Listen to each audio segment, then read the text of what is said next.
ꯑꯍꯤꯡ ꯆꯨꯞꯄ ꯊꯣꯡꯖꯤꯜ ꯃꯅꯥꯛꯀꯗꯨꯗ ꯇꯨꯝꯊꯔꯨꯔ ꯃꯥꯜꯂꯤ꯫ ꯃꯄꯥꯟꯗꯒꯤ ꯃꯃꯥꯅ ꯊꯣꯡ ꯊꯤꯜꯂꯛꯄ ꯑꯗꯨꯗ ꯊꯣꯏꯕꯤ ꯃꯤꯀꯞ ꯊꯣꯛꯂꯛꯏ꯫ ꯊꯣꯏꯕꯤ, ꯍꯧꯒꯠꯇ꯭ꯔꯤꯕ꯭ꯔꯣ ꯅꯪꯕꯣ? ꯊꯣꯏꯕꯤ ꯃꯀꯣꯛ ꯏꯔꯨꯝ ꯂꯨꯝꯊꯩ꯫ ꯊꯣꯡꯅꯥꯎꯗꯒꯤ ꯂꯤꯠꯁꯤꯜꯂꯛꯄ ꯅꯨꯡꯁꯥꯒꯤ ꯃꯉꯥꯜ ꯑꯗꯨꯅ ꯃꯃꯥꯏꯗ ꯌꯩꯕꯗ ꯃꯃꯤꯠꯇꯨ ꯅꯨꯡꯉꯥꯏꯇ꯭ꯔꯗꯨꯅ ꯃꯈꯨꯠꯅ ꯈꯜꯂꯤ꯫ ꯑꯗꯨꯒ ꯇꯞꯅ ꯍꯧꯒꯠꯂꯛꯏ꯫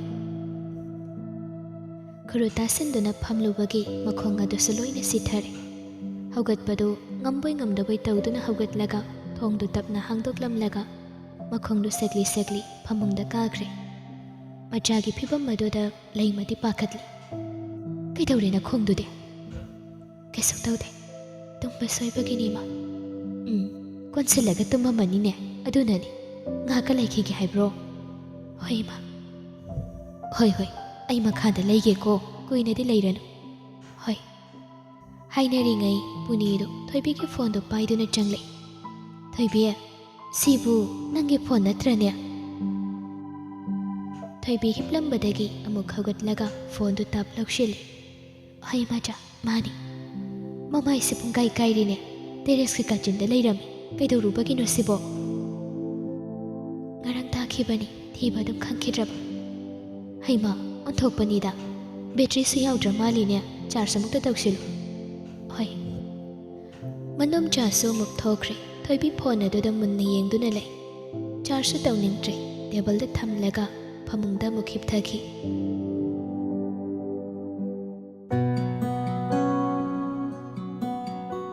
ꯅꯨꯃꯤꯗꯥꯡꯗꯨꯒꯤ ꯋꯥꯔꯤꯗꯨ ꯊꯣꯏꯕꯤ ꯀꯅꯥꯗꯁꯨ ꯍꯥꯏꯗꯣꯛꯇꯦ꯫ ꯃꯁꯥꯗ ꯁꯨꯞꯂꯤꯕ ꯕ꯭ꯂꯥꯡꯀꯦꯠ ꯑꯗꯨ ꯃꯈꯨꯠꯅ ꯆꯦꯠꯅ ꯄꯥꯏꯁꯤꯟ ꯑꯀꯤꯕ ꯑꯗꯨ ꯈꯥꯡꯅꯕ ꯍꯣꯠꯅꯩ꯫ ꯃꯥꯏꯊꯣꯡꯗꯅ ꯃꯃꯤꯠꯇꯒꯤ ꯃꯄꯤꯁꯨ ꯇꯞꯅ ꯇꯞꯅ ꯁꯤꯟꯊꯩ꯫ ꯊꯃꯣꯂꯟ, ꯅꯪ ꯑꯩꯕꯨ ꯅꯤꯡꯁꯤꯡꯗ꯭ꯔꯕꯣ? ꯏꯅꯥꯛꯇ ꯑꯃꯨꯛꯇꯗꯤ ꯂꯥꯛꯎꯕ ꯊꯃꯣꯂꯟ꯫ ꯂꯟꯆꯥꯅ ꯋꯥꯔꯤ ꯁꯥꯟꯅꯁꯤ ꯍꯥꯏꯅ ꯊꯣꯏꯕꯤꯗ ꯍꯥꯏꯔꯤꯕꯗꯨ ꯊꯣꯏꯕꯤ ꯃꯥꯗꯤ ꯂꯧꯁꯤꯟꯕ ꯍꯩꯇꯕꯒꯤꯔ ꯅꯠꯇ꯭ꯔꯒ ꯇꯁꯦꯡꯅ ꯊꯣꯏꯕꯤꯅ ꯊꯋꯥ ꯁꯥꯗꯕꯒꯤꯔ? ꯂꯟꯆꯥꯅ ꯍꯥꯏꯔꯤꯕꯗꯨ ꯁꯥꯎꯔꯤꯕꯅꯤ ꯍꯥꯏꯗꯨꯅ ꯍꯣꯏ ꯃꯥꯏ ꯑꯃꯠꯇ ꯈꯨꯝꯂꯝꯗꯦ꯫ ꯁꯨꯛꯇꯣꯛꯂꯒ ꯋꯥꯈꯜ ꯂꯥꯟꯅ ꯈꯟꯗꯨꯅ ꯆꯠꯈꯤꯔꯝꯃꯤ꯫ ꯊꯣꯏꯕꯤꯒꯤ ꯃꯇꯧ ꯑꯁꯤꯗ ꯂꯟꯆꯥꯗꯤ ꯃꯊꯥ ꯁꯥꯔꯝꯃꯤ꯫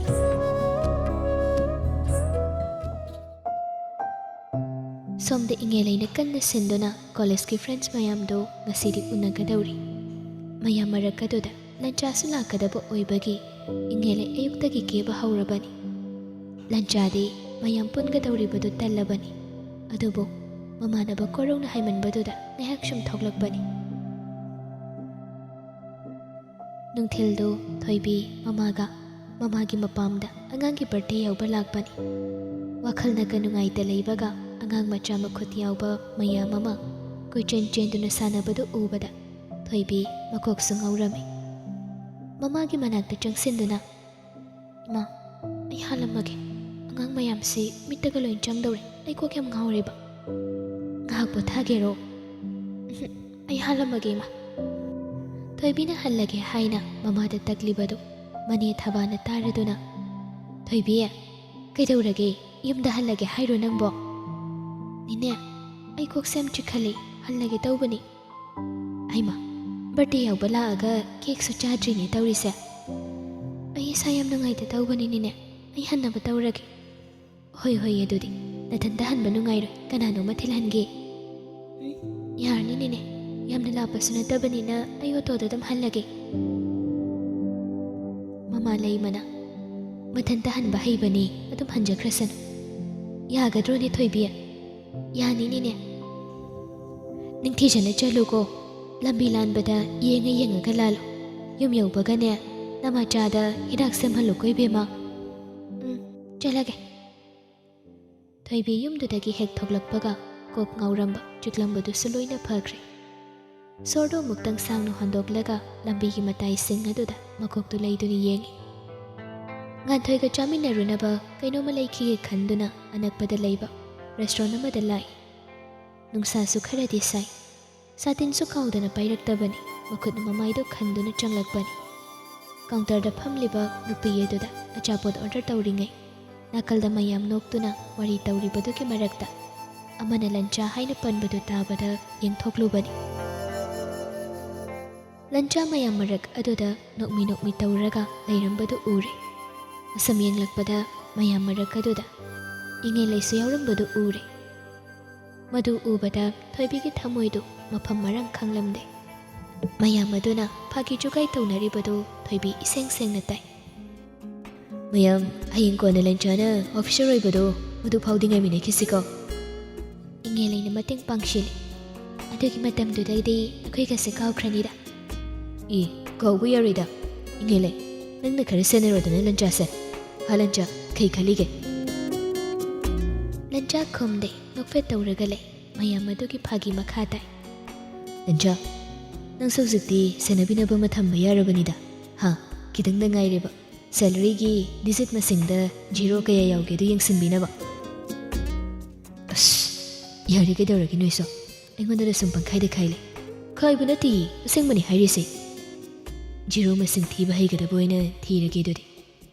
Ingele nang khara mateng pangbigero. Akhani ba sigi salary zero masing thinaba. Mateng pangu hairagadi pangtho loire kaino. Yanida nangi dum thijauda. Mayamdo walauna noi. Lancha su mayamdugi mataudu nokmi yengduna lay. Mayamna sanariba waridu taraga nokfet tawraga yengthorakpada thoibidu khara laptakna counter manakta leptuna mabu yenglaga leirambadu oi.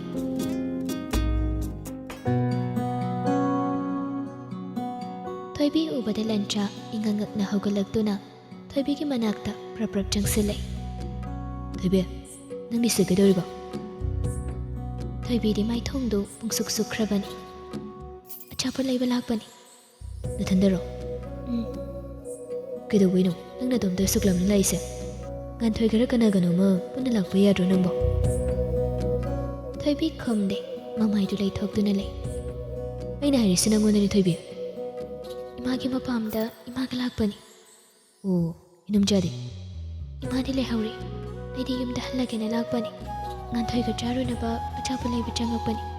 Tamalan sida layramni haibadi ai khangudre. Achapadi order tawkhrabo. Adude sidana tumda laybadu nungairoi. Asamda ngaktung phamusilaw. Yarani ai sida sum layge. Nungairoi Thoibi. Tamalan adum phambiruro. Jengi layhoisu loina tamoba yengaga layri. Thoibigi waduda lancha su mayam aduda yengthore.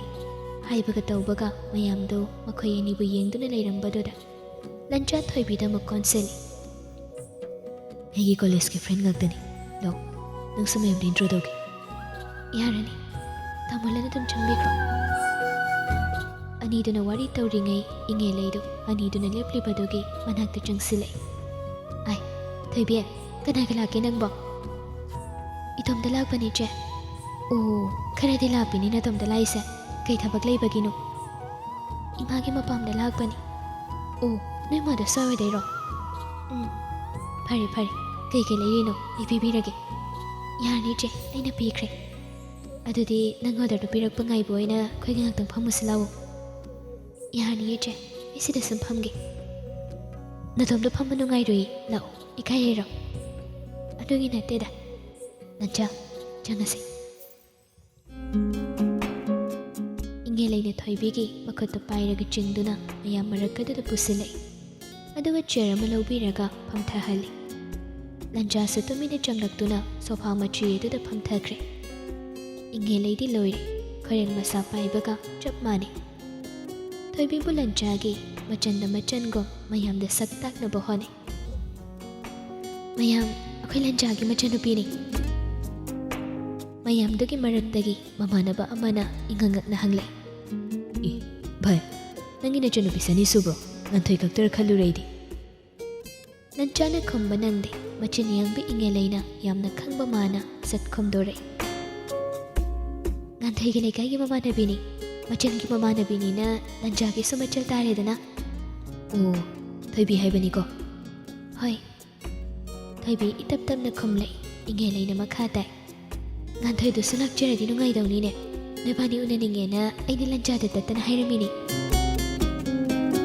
Nungmada suwari tawnadraga ingay layna adumna Thoibida oidaba haijilibado. Lancha yaningde. Aduba mayam mamangaduda karamna adawa phangnarugani. Aduna tumina laysili. Mamanaba kharadi khaiba mukhawi. Adudi lancha nang supat mandidana. Inge lay na dong nung sina natural sing mo na ningi hayraga anima ko pubirak pa yadro. Aduni, ngantoy sula amadi nung ngay roidrasa. Ako'y na habawa da tada ba ni Inge lay na habadi karata ba na pay ko lanja. Inge lay harang matoy kare. Mayam sa walaw na noy. Lanja mayam na ngasay-dagi ngang nariba mayam do pagini kandok do na kamlamde. Tathok do na layrambani. Adubu Thoibi ki mamang magdada. Tauriba phagi ado lanjanok pa changre. Aroibagi phagi ado da yamna serious tana. Yari ka dorgi bhai. Phagi do matang chadi. Hoida sawi da lepcheragi.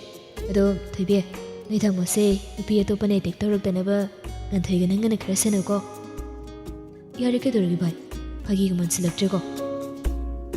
Mayam do no khedo na wari kaya tauriba do Thoibi ki nakong da changde.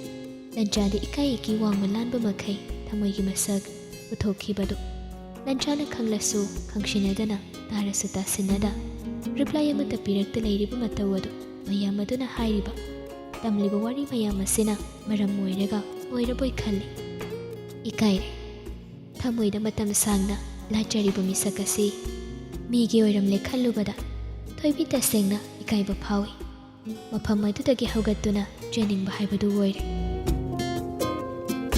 Thoibi wakhaldu wasum khanjilubada mafam aduda kuithana leiba ngamsilaktre phukhagatlaga ai chalage wase hairamlaga Thoibi achapot phawba laudana khonglei thuna thoki matawaduna lanchasu mayamda wahai amata hairamba nangda khudakta matungine Thoibi warim thuna kisi ngaikhu ai theni damolan Mayam na ngangi do phagi ni Thoibi seng mana teme Thoibi mapi tare Thoibi ki matawado da lambi da chatliba achat awok seng adasu kuru kiyengi lanja sa tofam khangda Thoibi bu themna na bahoni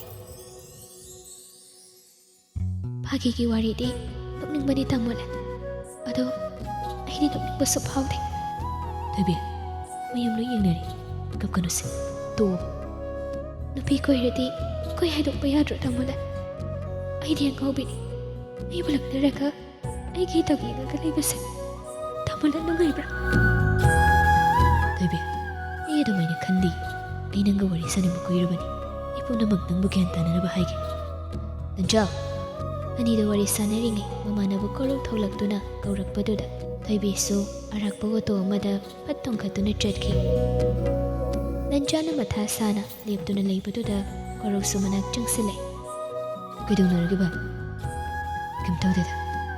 Aduda manong changasil na mayam loy na nangay na huri. Dai Cha ngaragi ba? Nanjagi matawa do da korok do kharagat jingnarap taw na nanjadi yanglay.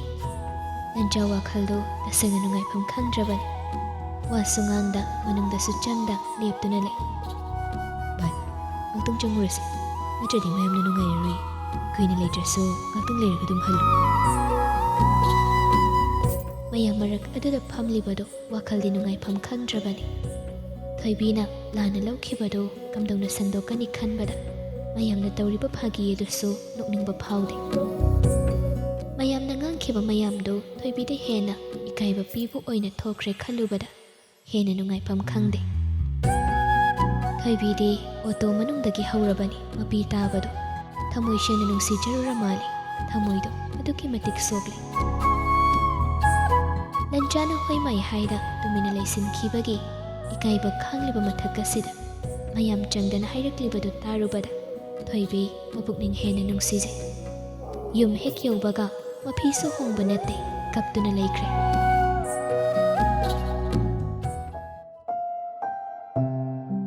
Numit adudagi Thoibi tuition sulakhidri Machana tuition chaningdabagi maram khangjadaba mama laimadi machagi lairik paningdaba mataudu amuk hauraklavoi khanduna chaiba hawi hogalo kari gina bano numit kyani sure nangna laik to bachat wa haiba yadrisa yam thuna hogalu ko Thoibi tabi banate blanket tuna makok to khomjinduna tumlibani ima ai tuition chaning de haibani adu oiragadi laik to khara doirabas honaba yadabro nangbo ima ai shanu ngai te haibani ai tuition chaning de yam wai ayuk khuding ngan na haugatpado tumse sumpa phade school de hekta uininge Thoibina lairik tawba laktabado numit masing yamlakle phagi dagi thoibidi thamoi hena sokra mali lanchagi mamangda amuk khana leplaroi haina so mathanta khanjakrabani restaurant da thengnakiba numit adugi numidangdo thoibi ahing chupa mabukni nungshiduna kapkhibani Mathangi ayuktadi mamai mamit loina pombaduda tuition chu chatlakhidre school su chatkhidre Nganthoina nungthilda hangba lakpadasu masa nungai ti khakta makhomi Nganthoi su tasengna ngamdaba oiraboi khandoi Yumda halaktuna mamaga mabungada thoibi masa ngamhaude haina pau tami Pau aduna amuka hena lanchabu nangtakna halli Restaurant dagi thoglakpadagi hauna kapkhrabani Soidani yumdasu kaplamgani khallubada mahak nungai jade Sunday numito mamai hemana utiya sangba thongani haiduna ayuktagi machal singdu langli nganthoi su mamagi manakta phamthaduna ma uti thongdoira ngasidi utiya sangba thongsi aya hauni edudi thoibido utiya sangba yam pamjabani chakta sida charasina hairujo hoi nganthoi harau thoibi kauba chenkre Sanariba warido lanchasu imungdagi tai machal nganthoina thoibi kauba chatkhribaduda masadu khangtek tekhatli hapta ama pharaklabani thoibina makhoida lakhidaba tuition chu lakhidri numidang phonda lairiki hanglakpadusu hanglakhidri ngasidi soidana upay ama tawraga thoibibu ngahaktang oirubasu wari sanarage khali wakhalda thorang tawba haukrabani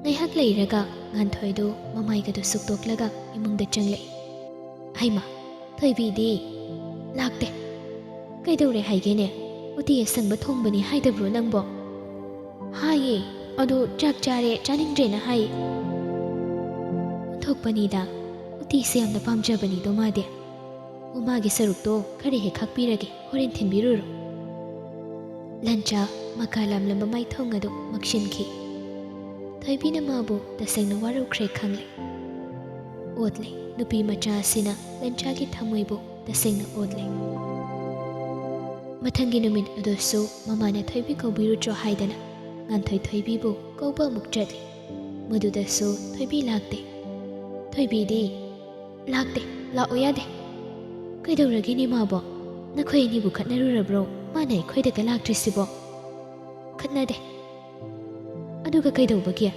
mama hoine khoida chatpa yari kaina haiba janani mabo Kadai deno inum chanasu ima chanasu adagi abongnasu chalu chona hairini mana thawingi laktrini Adudi kaidawre haigene Mangolda phamliba mabungda mamit phaini yenglaga sauningna khomi Khangde kana na thoibigi thamoi soknaba kai hairurabanu khangde imungdagi mapanga thoku haiba yakhidre Onthokpanida Lancha nungaitabado sum henjile jare chapham khangde pothapam khangde lairik paribadusu concentrate tawba ngamsilaktre ayamba matamda thoibi khakta kokta laklabada masadu nungaifam ama leite nganthoidi mabungda sauningbana loirabani ayuk lairik paribado nganthoi paningdaboi tawbaduda lanchana nganthoi lairik ngaktung tawbaduda gyantana tawba yadabro nangbo Tamuna natro si mayamse Aina kaidoraba Thoibina khoida lawo yadrise tamuna natro Thoibina sumaina sum taw leiradi aidi tamoda dainani haisini Aina takpase gyanta dabagi lakta boiramgani uduna nang henjina khanjilun Adugi mande tamo Adugani tamo school da su wayamna ngangkhidre hojikando school hek yawbaga su ai bulairik takpiyo na taini aduga homework su haite na tawrakta su mayam ama yawrabani Homework tawraktradi nangondagi khara silhanba yadro ayambana isu silhanbani diagram gumba calculation gumbadi sinbada matam kuina changbanina sinbasu nangde oja changakpani hekta hale ngarang su physics calculation haitabagi sarna mapani lephanbani mabu nganthoigi akonbagi waduda lancha sere soina mathanda lephanbo kayam kuinanu ma mathanda ni Meretuma class yaw handabani adum le phalini mi kairamni khangbra classmate mayam mamangduda lepido oja hek thokibaga kapahini khangbra kappa thembada tiffin kamta chade ngarangdi haineringai thoibigi mapado lancha hoida lai lancha kaka se nanguna balai ni he ngaktang phamina ba yagadro nangbo yani kaka ha aigi janupi sigi khanbada ai matha phajana sari ni tawrisa lancha khumde mangol jawna wari do makha tarak pangairi nangna lairik takbibadu yamna kanai heba ma masana so hairamini andang marak sina kari tawrabanu khangdi lairik tawba chatloi haina mari tawraga leire mama na so ngangi bani aina su them adu su yadri kaka kedu sige ekta haibiyo oja ama thira se haiba su yadab coaching center de chalo haiba su mari hekta tawi mathanda maraga babudu na di oide aduna masigi ngang sikam dau sigi haibado nanga tanagina laibani ne isa kaka koi ngan thoigedi selba sem bata kulorabani thobi ga ngan thoiga amu punsin madi pharagi ta tarani mane sida lagning de hairagadi ayuna laga takpiragi lanchagi wahaiduda mapai bungodo matha sarambado pungkok kokpagom harauna haire as mathona nungairida aduda ibungo lancha kari numitagi lakpige haibanu ne hayengdagi adum lakjaragi kaka phari phari nangna khara wabi batari ko oi kaka thaibi lancha lakani haiba paudu hekta baga marai tauba haure adubo pai leite thaibi magi kada changduna table laduda makokna suduna mamaido pungsuk hek suktuna lei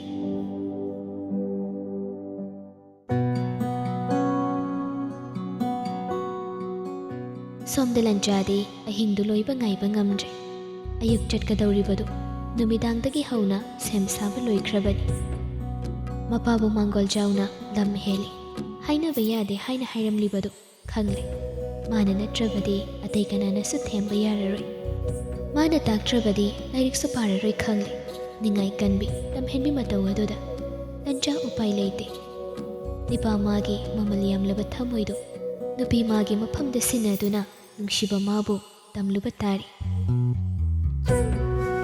hidak thakdana ngauri wakhal tana churu loli lemna amka hidak thakdana ngauri wakhal tana churu loli lepna maglana tawri laman tondana thamoi piyu haina ningai tawrare madam chadana mahau tangladra kairak thaduna hek pangambra yenglase haimul phadana jaminaradra hek lasirani aibu them lasirani magi nungsiningai se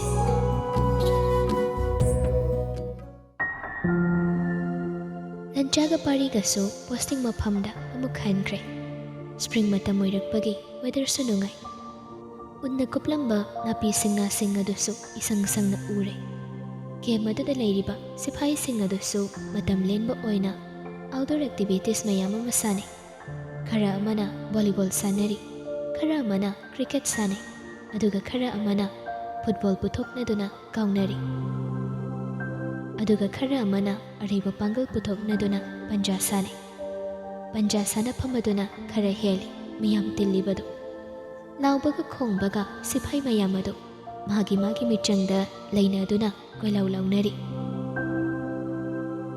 tanja aduda lanchasu magi office tagi thoglakpaga apachani mayamadugi marakta captain parisu yaurami lancha lakpa ubada Mr. Seth, you can also try.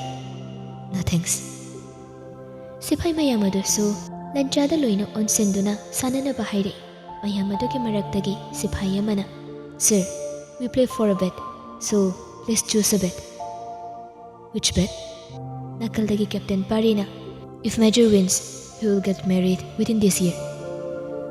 Mayamdu kubak kubaya harau bayaw lanchabo pukning thaugatli lancha pari da yenglaga I may win, but that's not possible, Captain. Okay, let's try. If you lose, we will drink tonight. Sifai mayamado Captain Pari ki wahayeduda amuka hena langkre.